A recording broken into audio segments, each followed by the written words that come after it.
এই ফ্রেন্ড, কেমন আছো তোমরা সবাই? তো অনেকদিন পরে চলে গিয়েছিলাম আবার সবাই মিলে একটা বিয়ে বাড়ি। তো প্রথমে ওখানে গিয়ে গিফটের পর্বটা মেটানোর পরে চলে গিয়েছিলাম একদম স্টার্টার আইটেমে। তো ওখানে গিয়ে ফুচকা পকোড়া কফি খাওয়ার পরে একদম চলে গিয়েছিলাম মেন কোর্সে। আসলে আমি যেটার জন্য গেছি, যাই হোক, এদিক দিয়ে খেতে বসে গিয়েছিলাম।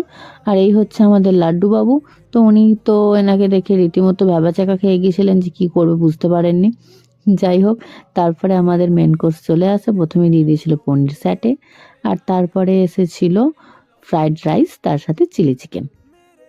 তো জমিয়ে খাওয়া দাওয়াটা তো শুরু করেই দিয়েছিলাম।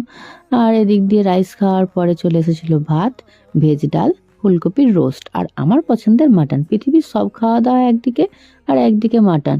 যাই হোক, মাটনটা দিয়ে বেশ ভাতটা খেতে ভালোই লাগলো। তারপরে চাটনি পাঁপড় মিষ্টি সব কিছু তো খাওয়া হবেই।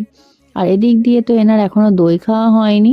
যাই হোক, খাওয়া দাওয়াটা শেষ করে আবার চলে এলাম বাড়ি। বাই।